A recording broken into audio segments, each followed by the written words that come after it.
Assalamualaikum warahmatullahi wabarakatuh. Nama saya Muhammad Abdul Haq dari kelas 12A. Di sini saya akan melakukan video untuk bertujuan melengkapi tugas nilai akhir dari mapel sejarah.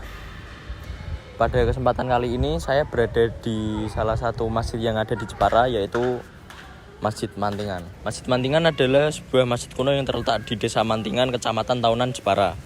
Letak masjid ini berada 5 km dari pusat kota Jepara. Didirikan pada tahun 1559. Masjid ini menjadi masjid tertua kedua di wilayah Jawa Tengah setelah Masjid Agung Demak. Masjid Mantingan tidak pernah sepi dari para peziarah. Di kompleks masjid ini terdapat makam sejumlah nama-nama besar zaman dulu, antara lain Sultan Hadirin yang terkenal dengan nama Sunan Mantingan, Ratu Kalinyamat, dan Mbah Abdul Jalil yang merupakan nama lain dari Syekh Siti Jenar.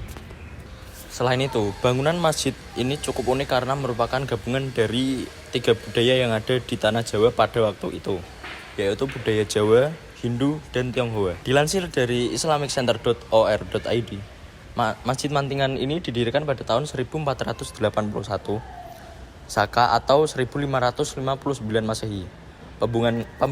Pembangunan masjid ini tak lepas dari peran seorang keturunan Sultan Aceh yang bernama Raden Thayyib.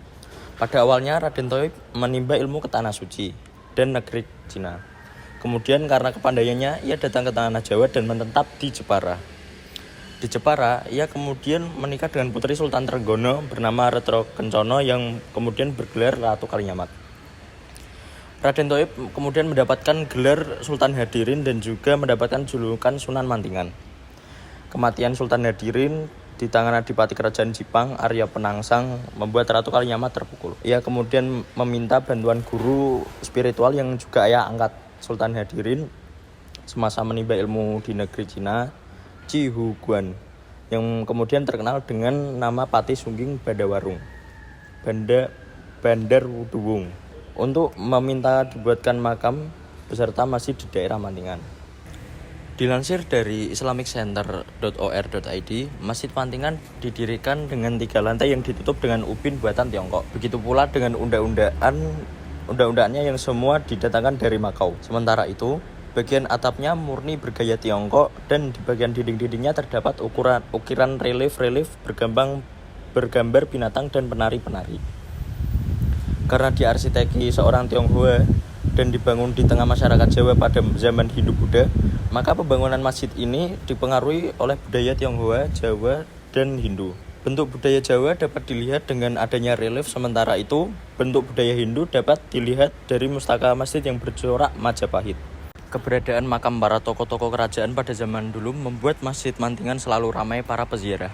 Para peziarah semakin ramai berdatangan terutama saat acara haul atau peringatan wafatnya Sultan Hadirin atau Sultan Mantingan pada 17 Rabiul Awal atau sehari sebelum perayaan ulang tahun kota Jepara. Sampai saat ini, keberadaan makam di kompleks masjid itu dianggap sakral dan mempunyai tuah bagi masyarakat Jepara dan sekitarnya. Buah dari pohon paca yang tumbuh di sekitar area pemakaman konon bisa mendatangkan berkah bagi pasangan yang belum dikaruniai anak setelah sekian tahun menikah.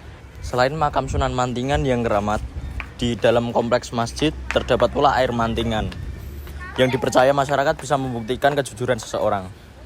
Biasanya, masyarakat Jepara dan sekitarnya menggunakan air keramat ini bila sedang menghadapi suatu sengketa, yaitu dengan cara memberi mantra dan doa pada air ini dan kemudian diminum. Namun karena beragamnya kepercayaan masyarakat Jepara, maka bagi yang tidak meyakini akan keramatnya air itu, dipersilakan untuk tidak meminumnya.